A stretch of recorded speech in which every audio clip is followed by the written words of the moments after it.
If this is what they call ordinary, then what have we been living through?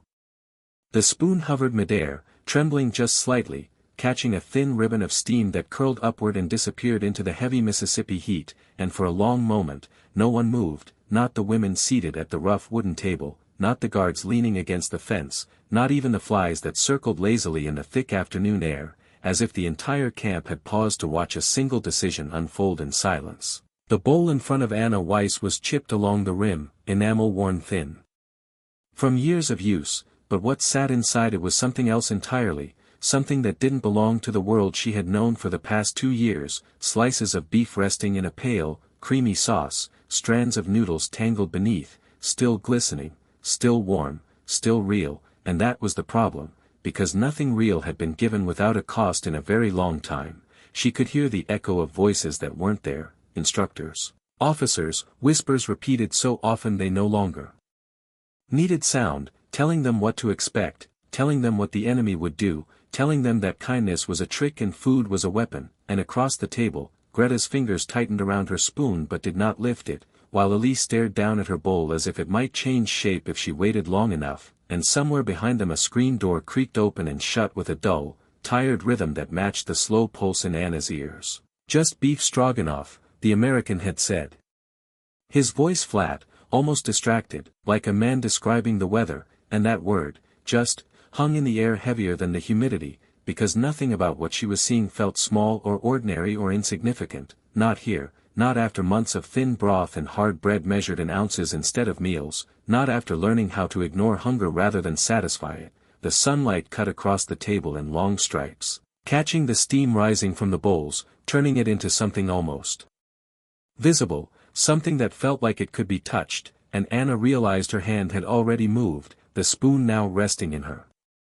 fingers, though she couldn't remember deciding to pick it up, and still she didn't eat, because across from her, every other woman remained frozen in the same quiet hesitation, bound not by orders but by memory, by the certainty that this moment carried weight they didn't yet understand. A chair scraped softly against the ground, the sound cutting clean through the stillness, and the American soldier stepped forward without urgency, without announcement, his boots leaving shallow prints in the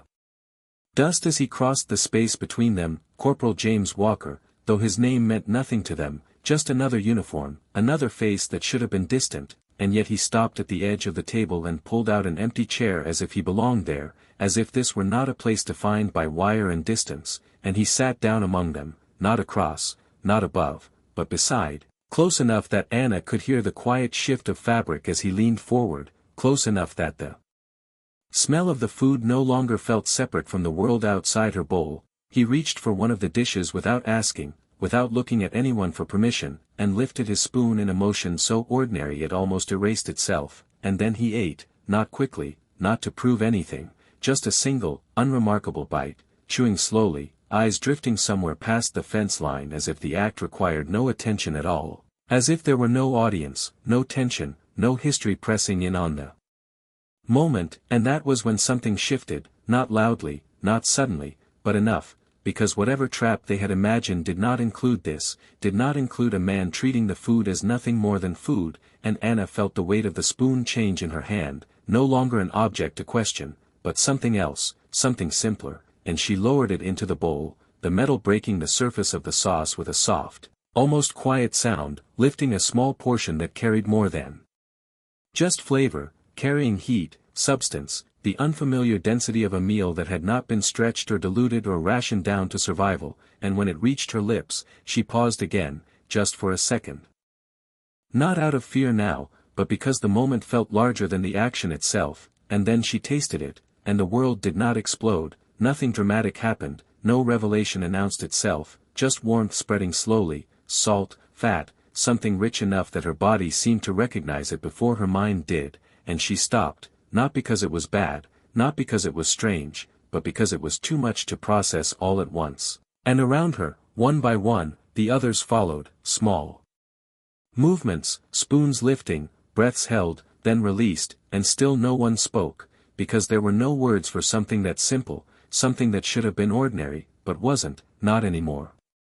The sound came first, not from the women, but from the quiet rhythm of spoons touching enamel, soft, uneven, uncertain at first, then slowly finding a pattern that did not need instruction, and Anna realized she was breathing differently now, not shallow and measured the way she had learned to survive, but deeper, as if her body had decided something before she had the chance to argue with it, and across from her, Greta no longer stared at the bowl but into it, focused, deliberate, lifting each bite with a care that bordered on ritual, while Elise, who had not spoken since morning roll call, closed her eyes briefly as she swallowed, not in prayer, not in fear, but in recognition of something that had been absent long enough to feel unfamiliar. The air had not changed, still heavy, still thick with the scent of soil and distant cotton fields warming under the sun, but inside that narrow space around the table, something had shifted in a way that could not be measured or explained, only felt in the way shoulders lowered, in the way hands steadied, in the way no one looked over their shoulder anymore. Corporal Walker did not watch them, not directly, his attention resting somewhere beyond the fence line where the horizon blurred into pale sky, his posture loose, one arm resting on the table as if he had done this 100 times before, eating in silence beside people who did not trust him. And perhaps that was the point, because he did not ask them to trust him, did not offer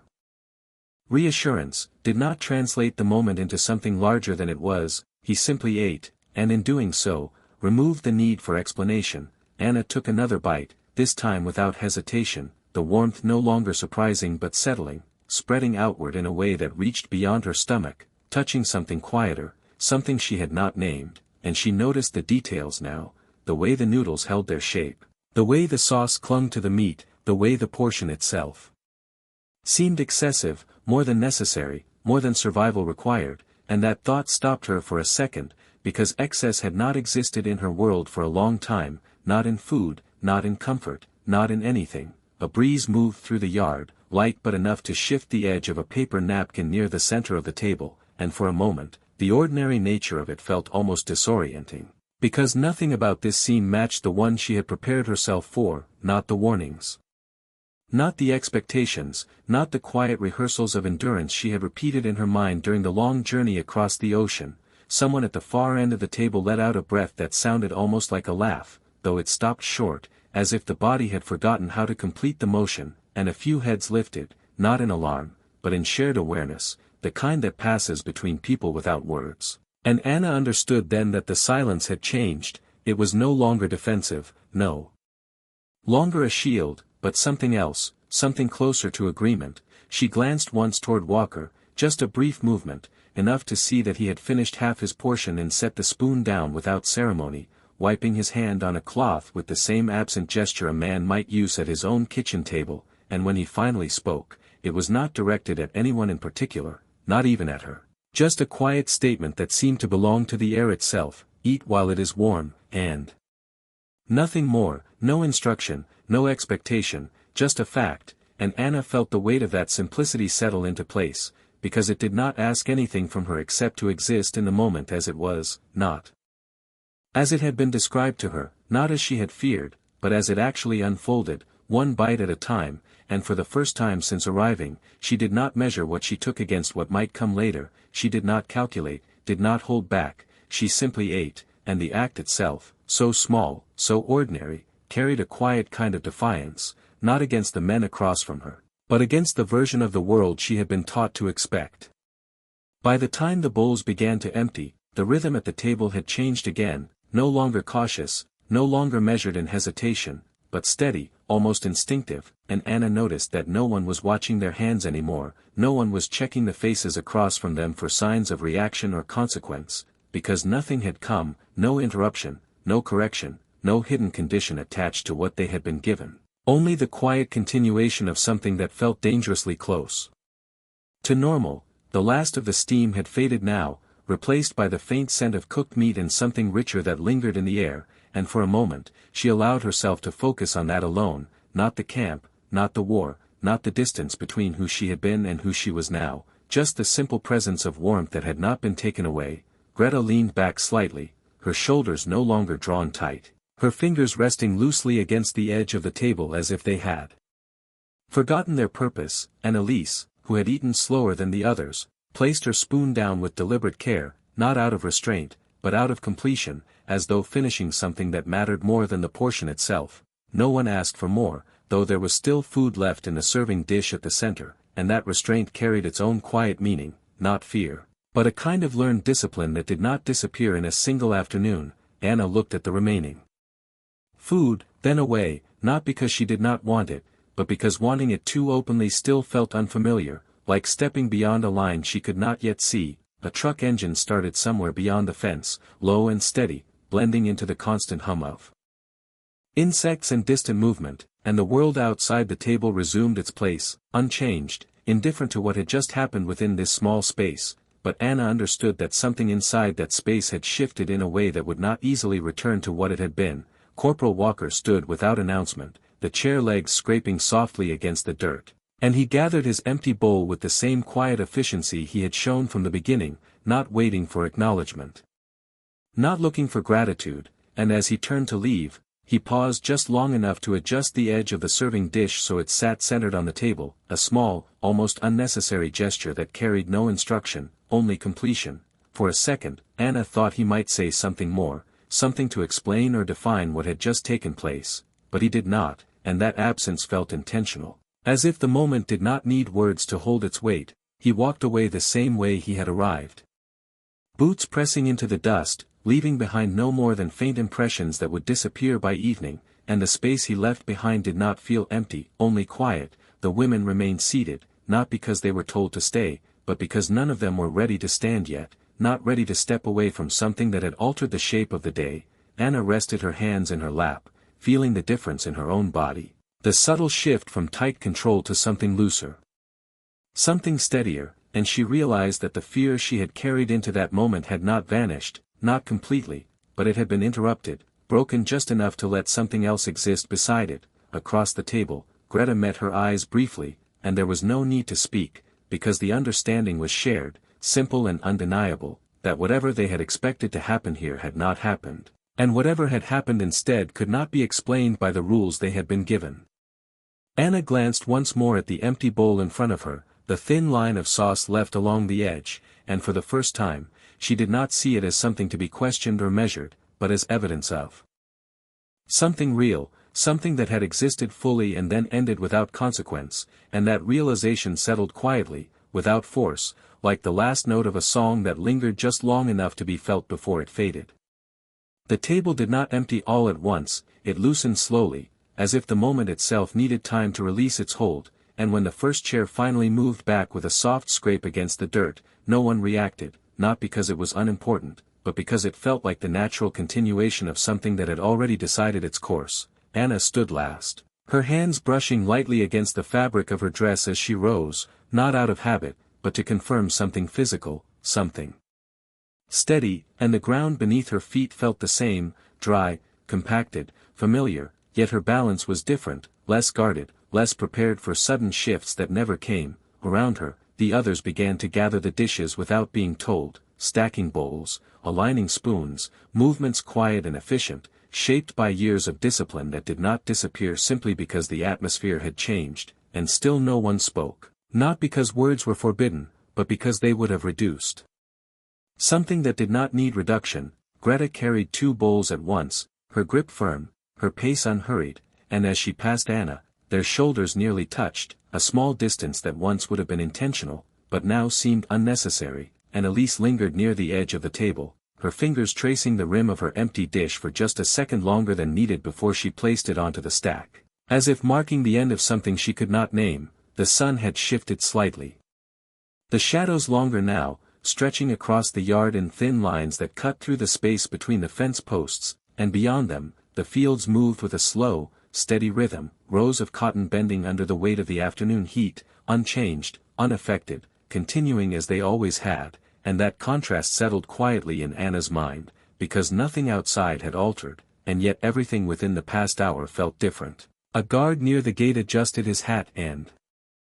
glanced toward the table, not with suspicion, not with interest, but with the same casual awareness one might give to a routine that had already passed, and that lack of attention carried its own message, subtle but unmistakable, that what had just happened required no report, no correction, no consequence. Anna followed the others toward the wash station, the path worn smooth by repetition, dust lifting slightly under each step, and she noticed the small details she had ignored before, the way.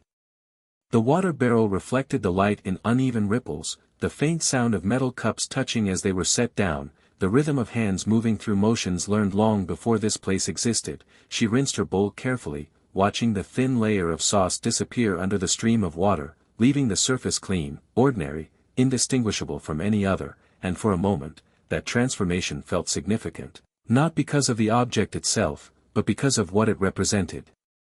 Something that had been full, had served its purpose, and now returned to neutrality without loss. When she finished, she placed the bowl upside down alongside the others, aligned, orderly, and stepped back, her hands resting briefly at her sides before she folded them together, not out of instruction, but because it felt right, and as she turned, she caught sight of the table again, now empty, the serving dish removed, the space cleared of evidence, and yet the air around it still carried a trace of what had been there, something that did not vanish as quickly as the physical signs. Greta stood a few feet away, looking toward the fence line, her expression unreadable but calm, and when she spoke, her voice was low, almost hesitant, as if testing whether the moment allowed it. In Munich, before the war, my mother made something like that, and she did not continue, did not explain further. But the statement itself settled into the space between them, not as conversation, but as acknowledgement, a bridge between what was and what had been. Anna did not respond immediately, not because she had nothing to say, but because the words felt unnecessary, and instead she simply nodded once. A small movement that carried more weight than speech, because it confirmed something shared, something understood without translation, that what they had experienced was not just food, not just an interruption in routine, but a quiet reminder of a world that still existed somewhere beyond the fences, a world that had not been entirely erased, only distant, waiting in moments like this to be recognized again. The afternoon did not end with the meal, it stretched forward the way all afternoons did in that place, long and slow, measured not by clocks but by shadows and routine, yet something beneath that routine had shifted, subtle enough that it did not interrupt the order of the camp, but present enough that it followed them as they returned to their assigned tasks. Anna found herself in the supply shed an hour later, sorting folded linens into neat stacks that smelled faintly of soap and sun, her hands moving with practiced precision, aligning edges, smoothing creases, repeating motions she could perform without thought, and that was where the difference revealed itself, not in what she did, but in what she no longer needed to do, because the constant tension that had once accompanied every movement, every glance, every breath, had eased just enough to create space for something else, something quieter, outside. The sound of boots passed at regular intervals, steady, predictable, no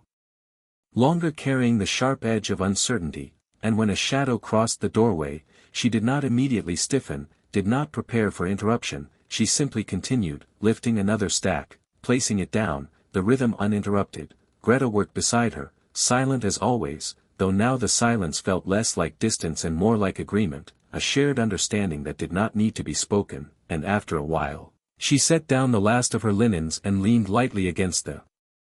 wooden table, her gaze drifting toward the open doorway where the late afternoon light had begun to soften, turning from white to something warmer, something closer to gold. It was not the food, Greta said quietly, her voice steady, not questioning, not searching, just stating something that had settled into place, and Anna paused, her hands resting on the edge of the fabric she had been folding, because she understood immediately what was meant, not the taste, not the portion, not even the memory it carried, but something beneath all of that, something that could not be measured in ounces or ingredients. Anna nodded once, a small acknowledgement, then returned to her work, though the motion now carried a different weight, not heavier, but more defined, as if each action existed within a clearer space. Later, as the sun lowered and the air began to cool by a few degrees, they were led back toward the barracks, the path familiar, the fences unchanged, the structure of the camp holding firm as it always had, and yet Anna noticed how the light settled differently on the ground, how the dust no longer seemed as dull, how the distance between each step felt less calculated, less guarded, not because the place itself had softened, but because something within her had adjusted its measure of it. At the doorway of the barracks, Elise paused briefly, her hand resting against the frame, her expression thoughtful, and when she spoke, it was almost to herself. They did not need to do that, and no one answered, not because they disagreed, but because the statement held its own completeness, its own quiet truth that did not require expansion. Inside, the room was as it had been that morning. Rows of narrow beds, folded blankets, the faint scent of wood and fabric. Warmed by the day, and Anna moved to her place without hesitation, sitting down at the edge of the mattress, her hands resting loosely in her lap as she looked toward the window where the last light filtered through, thin and steady. She replayed the moment not as a sequence of events, but as a feeling, the pause before the first bite, the absence of expectation after it, the quiet presence of something given without condition, and she realized that what unsettled her most was not the act itself, but its simplicity, because it did not fit within the structures she had built to understand the world around her. Outside, a bell rang in the distance, marking the next transition of the day, and the sound carried through the air with its usual clarity, unchanged, yet it did not close the moment that had passed, did not seal it into memory, because it remained present, not as a disruption, but as a new point of reference, something she could return to without effort. Anna lay back slowly, her gaze still fixed on the fading light, and for the first time since arriving, she did not rehearse what might come next, did not prepare herself for what the night might bring. She simply remained where she was, allowing the quiet to exist without filling it, and in that stillness, the understanding settled fully, not sudden, not overwhelming, but certain, that the world had not changed, the war had not ended, the fences had not opened, but something within those boundaries had revealed itself, something small, something ordinary, and because of that, something impossible to ignore. The night did not arrive all at once, it settled gradually over the camp, a slow dimming of light that softened the edges of everything it touched, and inside the barracks, the air cooled just enough to make breathing easier, though the day still lingered in the wooden walls, holding warmth like a memory that had not yet decided to fade. Anna remained on her cot longer than usual, not out of exhaustion, but because movement no longer felt urgent, no longer required constant readiness, and when she finally sat up, the room around her had shifted into its evening rhythm, quiet conversations in low voices, the sound of fabric being adjusted, the small, familiar motions of women preparing for rest without needing to speak about it. Greta sat across from her, her back against the wall, hands folded loosely, her gaze not fixed on anything in particular, and for a while they simply existed in the same space without acknowledgement, not distant, not withdrawn, but settled, as if the need to confirm presence had lessened. Outside, the faint hum of insects grew stronger, filling the gaps left by the fading sounds of the day, and somewhere beyond the barracks, a door closed with a soft, hollow echo that carried briefly before disappearing into the open air. Anna stood and moved toward the small window, its frame worn smooth by years of use, and rested her fingers lightly against the wood, looking out toward the yard where the outlines of fences and structures had begun to blur into shadow, and in that dimness, the camp felt different, not smaller, not less real, but quieter in a way that allowed thought to move without interruption. She replayed the moment again, not as something she needed to understand, but as something she needed to place, to fit into the structure of what she knew, and each time she returned to it, the same detail stood out, not the taste, not the warmth, but the absence of demand, the way it had been given without expectation, without condition, and that absence unsettled her more than any threat could have, because it did not follow the patterns she had been taught to recognize. Elise moved closer, her footsteps light against the wooden floor, and stopped beside her at the window, her reflection faint in the glass, barely visible against the darkening yard, and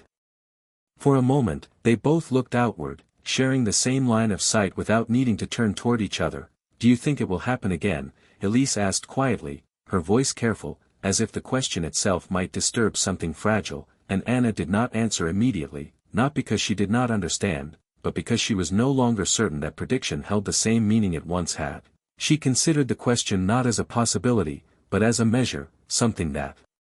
would define whether the moment they had experienced was an exception or part of something larger, and she realized that she did not need the answer. "Not yet, I do not know," she said finally, her voice steady, not uncertain, just honest, and Elise nodded once, accepting that without hesitation, as if the lack of certainty had become acceptable, even expected. Behind them, someone adjusted a blanket, the soft rustle of fabric filling the space briefly before settling again, and Greta shifted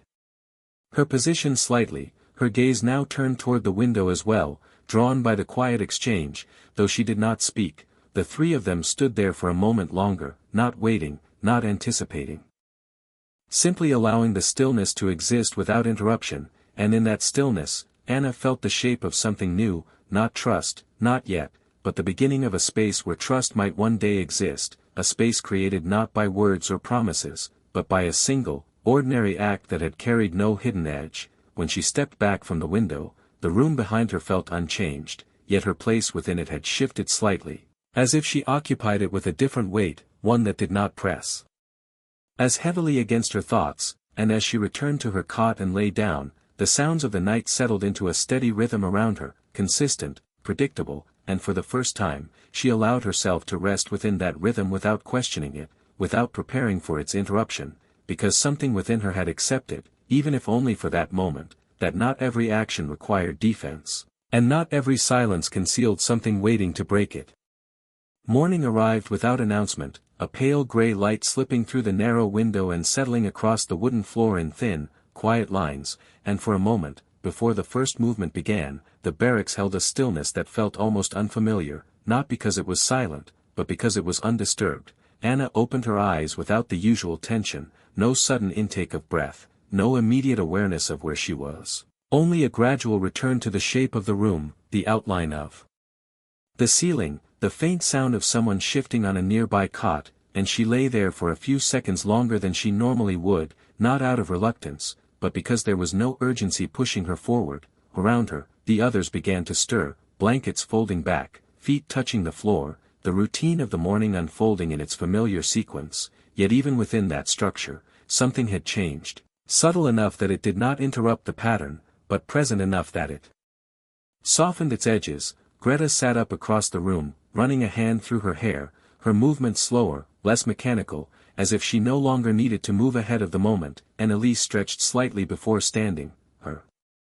posture no longer held as tightly, no longer braced for something unseen. The bell sounded outside, clear and steady, marking the beginning of the day, and the sound carried through the air with the same authority it always had, unchanged, yet Anna noticed that her reaction to it was different, not immediate, not automatic. She simply heard it, acknowledged it, and then moved. Rising from her cot with a quiet steadiness that did not feel forced, they dressed in silence, as they always did, the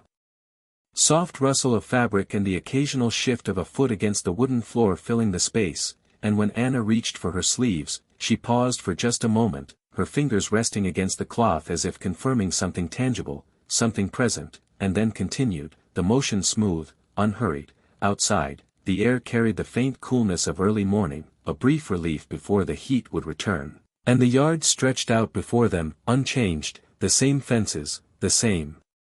paths worn into the dirt, the same distant fields waiting under a sky that was slowly brightening, and yet as they walked toward the mess area, Anna found herself noticing the space differently, not as something to navigate carefully, but as something to move through, each step measured not by caution, but by rhythm. The line formed as it always did, women standing shoulder to shoulder, eyes forward, hands still, but there was no tension in the formation, no silent rehearsal of what might come. Only the quiet acceptance of the moment as it existed. Anna stood between Greta and Elise, their presence familiar, steady, and for a brief second, she wondered if the day would repeat itself, if the moment from the afternoon before would return in some form, but the thought did not carry weight, it passed through her mind without settling, because she no longer needed it to define what came next. A soldier moved along the line, distributing trays with the same neutral expression, the same measured pace, and when the tray reached her hands, Anna accepted it without hesitation, not expecting anything, not questioning, simply receiving what was given, and as she stepped forward, she noticed the difference immediately, not in the food itself, not in the portion or the arrangement, but in the absence of that sharp edge of anticipation that had once accompanied every interaction. She sat down at the table, placing the tray in front of her, her hands resting briefly at either side, and for a moment, she looked at it without judgment, without comparison, just seeing it for what it was, and that act alone, so small, so unremarkable, marked a shift she could not ignore. Greta sat beside her, Elise across, and they began to eat, not slowly, not cautiously, just as one would when hunger was present and food was available, and though nothing about the meal itself stood out, nothing extraordinary or unexpected, the space around it felt different, quieter, more grounded, as if the previous day had created a reference point that now existed beneath everything else. Anna took a bite, chewing thoughtfully, and realized that she was no longer searching for meaning in each action, no longer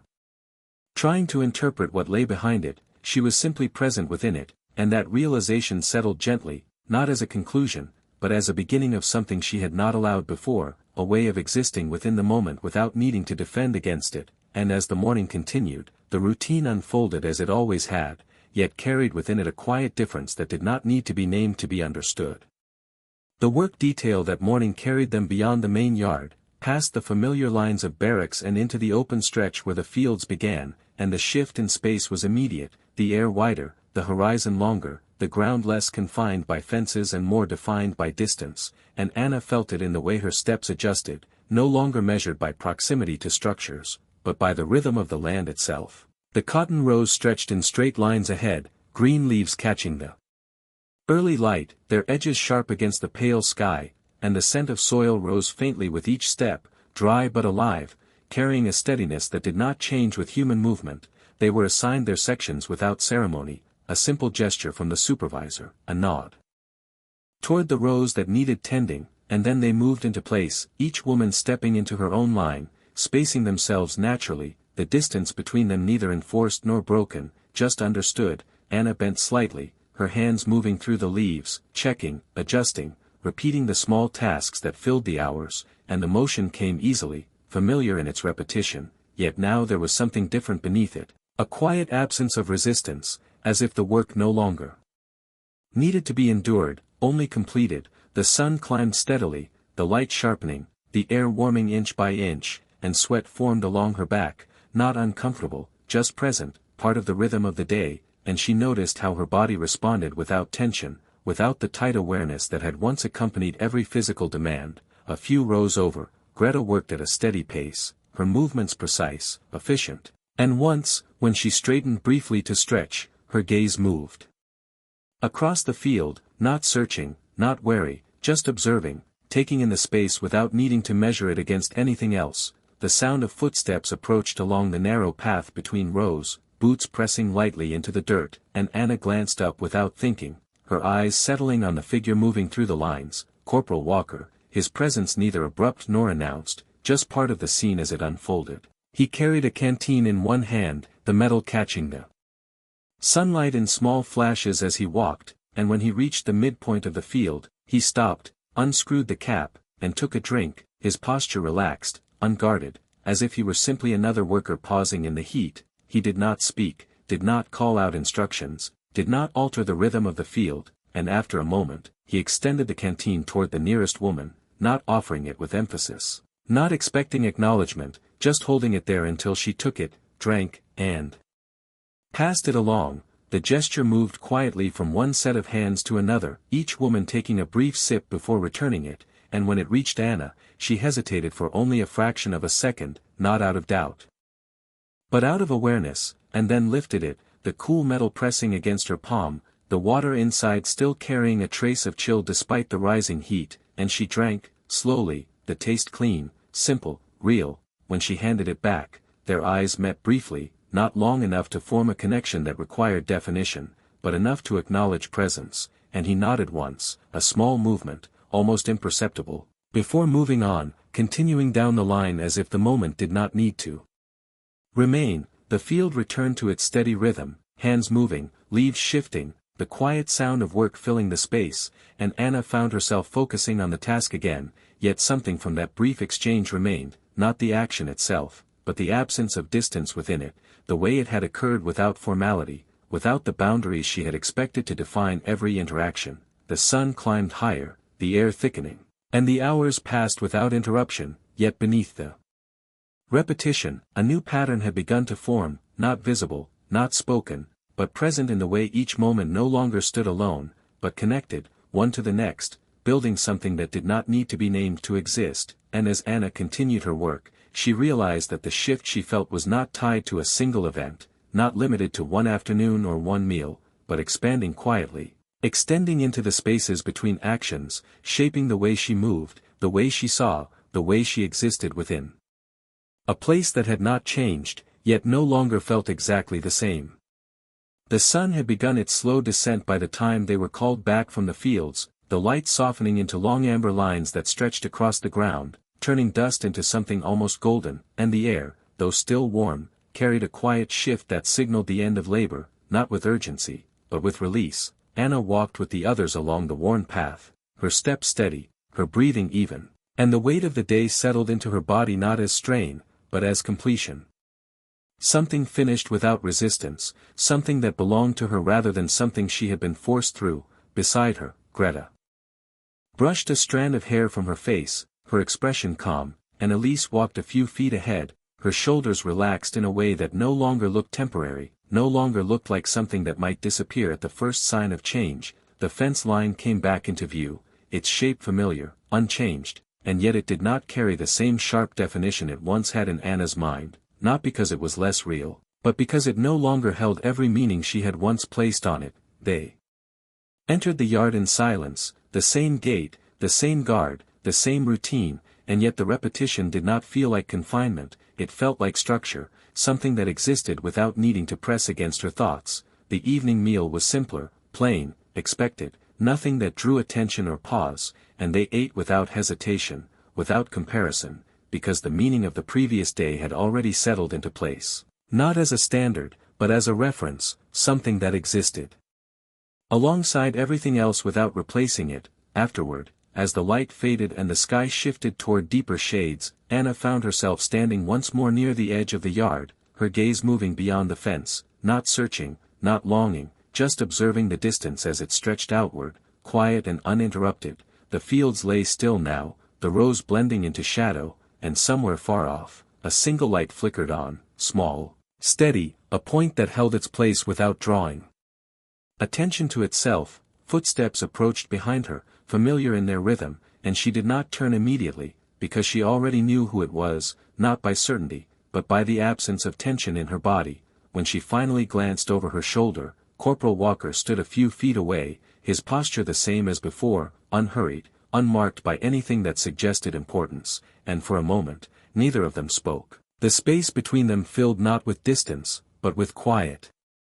acknowledgement. He looked out toward the same horizon, his hands resting loosely at his sides, and then he said, almost as if continuing a thought that did not begin there, "It gets cooler after sunset," and nothing more. No explanation, no intention beyond the words themselves. Anna followed his gaze, watching as the last of the light slipped below the line of the fields, and she nodded once, a small, natural response that did not carry weight beyond the moment, and yet it felt complete, as if it belonged exactly where it was. He did not wait for more, did not extend the exchange, he simply turned and walked back toward the buildings, his step steady, leaving the space as quietly as he had entered it, and Anna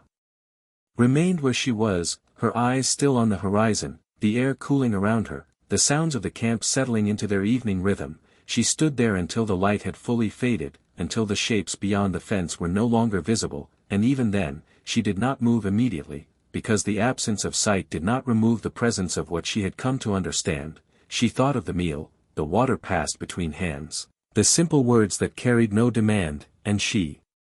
realized that none of it had asked her to change, none of it had required her to respond, and yet something within her had shifted, not in a way that erased what had come before, but in a way that made space for something else to exist beside it. When she finally turned back toward the barracks, her steps were unhurried, her posture steady, and the world around her remained exactly as it had been, the fences, the structures, the routines, all unchanged, and yet the meaning she carried within